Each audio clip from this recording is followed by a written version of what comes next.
Hello, today we're doing a DMRVP review of the St. Croix Legend Tournament Bass Casting Rod, the Warhorse. Well, what is DMRVP and how do we use it to do a review of a product or a service? DMRVP is a great way to make an assessment. So D is description. Basically, you describe your product or service, like what your senses can see, touch, and feel. But more importantly, in almost all cases, you have to also describe things that are unseen or under the hood. Okay, so to give the full picture of a product or a service. Meaning is something that affects your concerns. For example, humans have 13 fundamental human concerns. And by the way, one of them is play. And that's what we're doing here. We're fishing. Fishing is play for most people. Yeah, it's work for a few people, but play. And play is important to human beings. So enjoy the fact that you love fishing as your concern. But anyway, a concern, a meaning can be a positive meaning or negative meaning, but it has to affect your concern. Okay, moving on to relevance. Well, how is something applicable to your current situation? For example, if you're going to go fishing, and you want to go fish for muskie, okay, different than what we're doing here. Well, you got to have the right gear, right, to go fishing for muskie, and so your situation is different than somebody who's going to be fishing for bass, let's say. Now, value. Value is importance, utility, and worth. We're going to keep it simple here, and worth is just what something costs, okay? So we're going to equate worth and cost, but you also judge value of something if it's important to you and does it provide you utility, okay? So we'll talk about that when we describe anything we're trying to do a review of.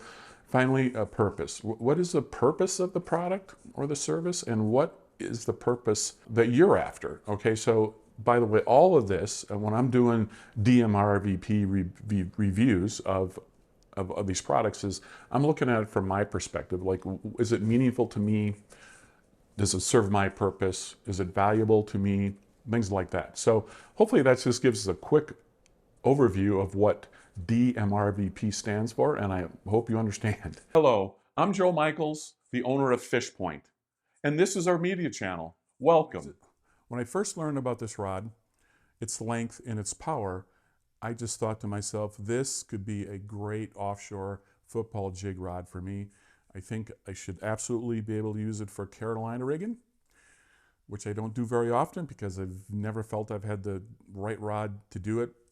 And then lastly, I think I can use this for throwing spinnerbaits. Certainly, let's say open water spinnerbait fishing, if there's such a thing. Actually, what I do is I use it along bluffs, and I parallel the bluffs, and I throw it out there a long way, let it sink away, and then I slow roll it back, and I want that long rod. So that was what I thought I could use this for. Of course, I can always probably use it for Texas rig fishing, again on structure, but ultimately, to me, this is a 90% structure fishing rod, and then maybe use it for some spinnerbait. We'll find out over time. Now, right out of the box, this rod intrigued me because it was, again, very light rod, and the length was just, it's amazing, okay? I thought, oh boy, this is going to be an interesting rod to use exactly for what I thought I was going to use it for. So I've taken it out in the lake, and I've actually done some jig fishing with it, just a little bit, and I'm not sure about it just yet. I had to make some adjustments, and I'm going to tell you about them here, before I was able to maybe get it to work to my satisfaction. When I fish a jig, I like slack line. I'll throw it out there, it hits the bottom, okay, I lift up, and that's where I feel. And if the bait's moving along the bottom, or I can pop it up off the bottom, fine. I give it slack and let it fall straight down again. Because I do that, I think I get more bites. Because I do that, I depend upon the pressure bite to know when I have a fish. And that is simply when I give it slack and it drops and the fish grabs it, and I go to lift up on that, I know if this bait is moving on the bottom, or it's it's stuck on something, let's just say. And I know by the feel of the tip. And as I pull the rod and the tip starts giving a little bit, I go, okay, something's the jig isn't moving exactly, what's going on.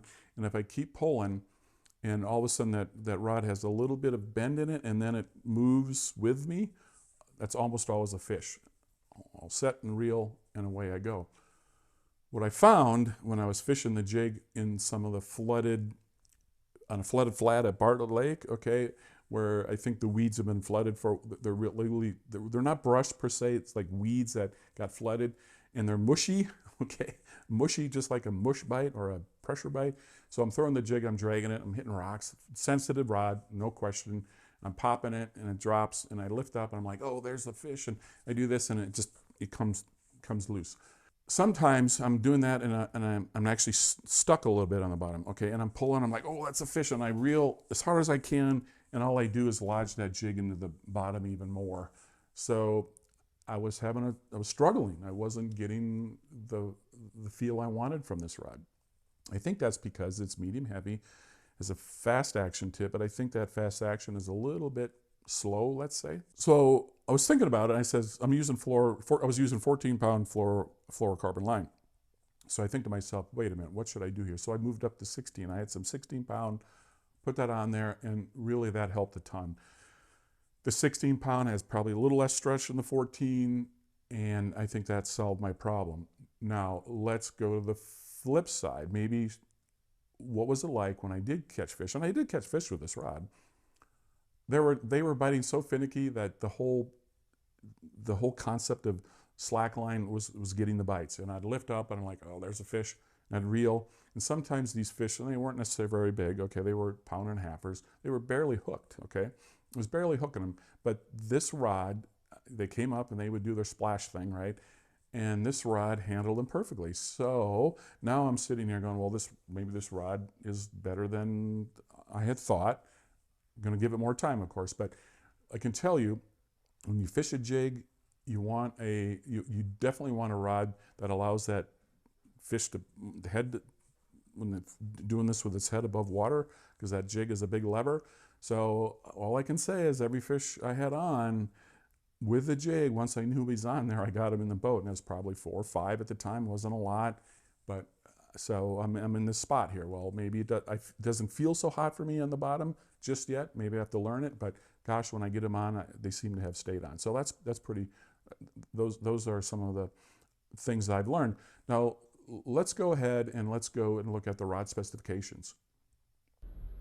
Here is the St. Croix Legend Tournament Bass Casting Warhorse. The specifications are as follows. The model number is LBTC 75MHF. The technique is Warhorse, or rather just its nickname, and the price is $330. The length is 7 foot 5 inches, and the weight is 4.27 ounces. The power is medium heavy, and it has a fast action. The line weight range is from 14 to 65 pound, which I assume is braid, and the lure weight is 3/8 ounce to 1 ounce. It has a split grip handle, a Fuji SK2 reel seat, machine cut anodized aluminum seat lock, which is really pretty nice. It has 9 Fuji K-series tangle-free guides with Elkanite rings. The rod technologies include the SC4 Plus hybrid carbon fiber. What this means, well, SC, by the way, stands for St. Croix, and 4 is their 4th level of carbon. The plus stands for their 6th level. So this is a combination of rod that they combine the SC4 and SC6 together to make the rod lighter, more sensitive, and a better balance for these technique optimized models. It uses an integrated polycurve technology. Poly just stands for polynomial curve, and something you would use if you're using a CAD system to design things. So they're using CAD systems to design the rods. What I find amazing as a software guy is that they can then take those models and cut these long mandrels that are really tiny on the tips, if you will, and tapered with the curves all along the body of the mandrel to the base.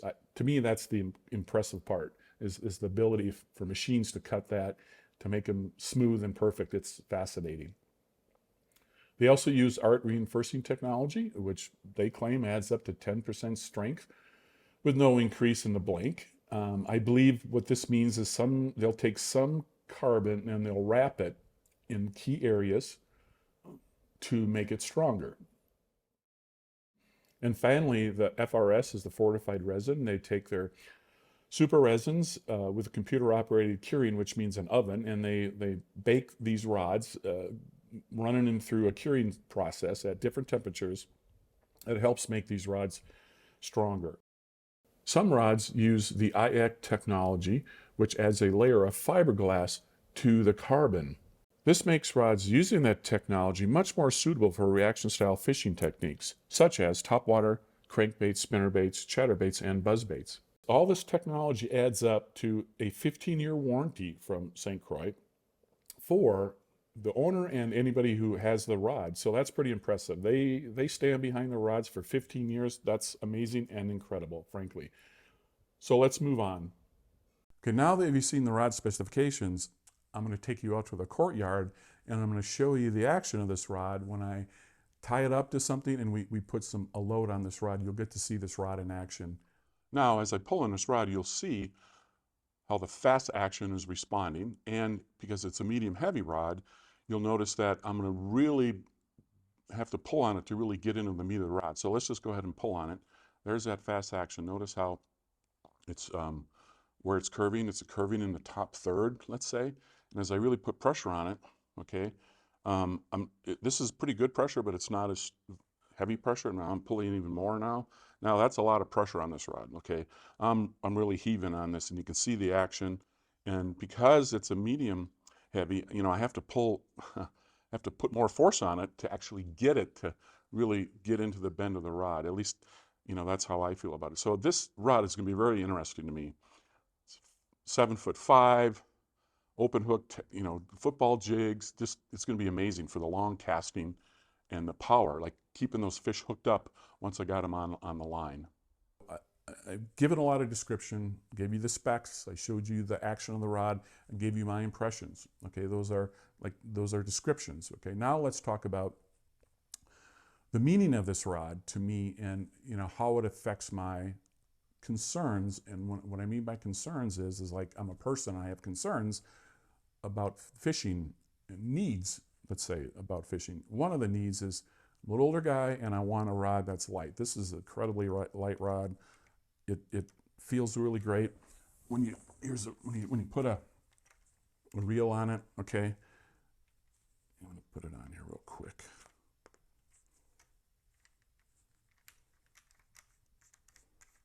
When you put a reel on it, when you put a reel on this rod, the balance just changes again in the favor of the angler.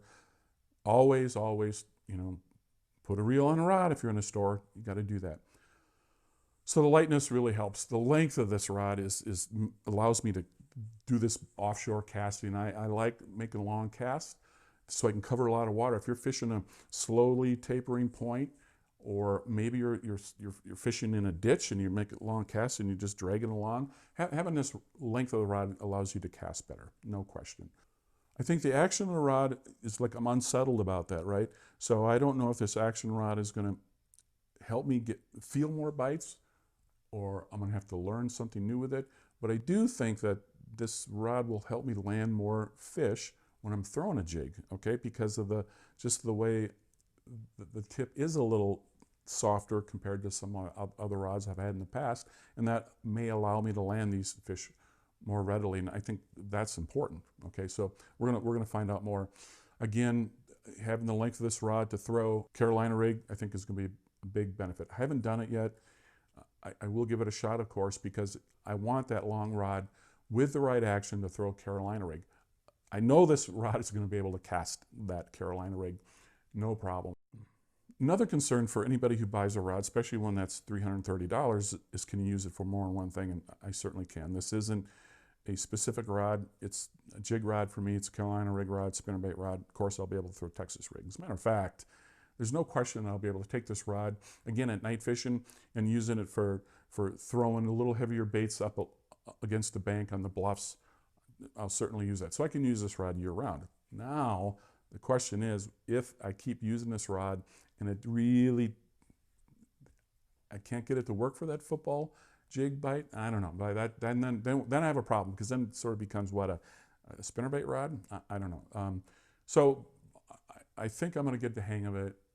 I'll be fine. Relevance. This rod can be very relevant to me because I love structure fishing with jigs.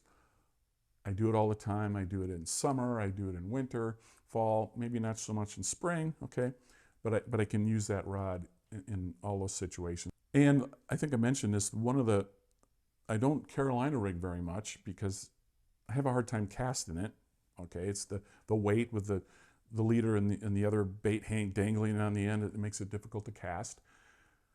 So I'm hoping that this rod has the action to do that. I think it will, but I haven't tried it, like as I mentioned. So I think structure is important. Maybe it'll become more important to me if I have the right rod for me. So if that's the case, this rod will become even more relevant. The situations where I want to go along bluffs, throw spinnerbait out, heavy spinnerbaits, 3/4 ounce spinnerbaits, 1 ounce spinnerbaits, this rod can handle it, okay? I've already thrown a 3/4 ounce spinnerbait with this, and it's like, wow, I didn't even know I was casting a 3/4 ounce spinnerbait. It's great. It was like, oh. So that's amazing. So, and there's no question, by the way, that when a fish bites this rod, I'll feel the sensitivities here in this rod, okay? I'll know it, and I'm pretty sure that this rod will handle these spinnerbait fish properly. Value of this rod, it's $330. Again, it's right on the edge of what I'm willing to pay, but it's because it has a lot of utility for me, meaning I can use it for various things, as I've mentioned. I think this rod holds its value. And finally, the purpose, I think I've already really described. I think the purpose is in alignment with what I think this rod is for. So jig fishing, Carolina rig, and spinnerbaits. Well, there you have it. I hope you've learned something, and I hope that my DMRVP review is something that's interesting, and you can apply what I've done here to how you go about selecting a rod, right? What's the purpose of the rod? Does it have meaning to you, relevant to you, its value, things like that. So if you like this style of review, please hit the subscribe button and also hit the like, because this structure of reviews is definitely different than any other rod reviews I've seen on the internet. And if you really like it, I need to know, and that's how you can tell me about if you like it or not. So please give it a shot, give it a subscribe, give it a like, and thank you, and have a great day.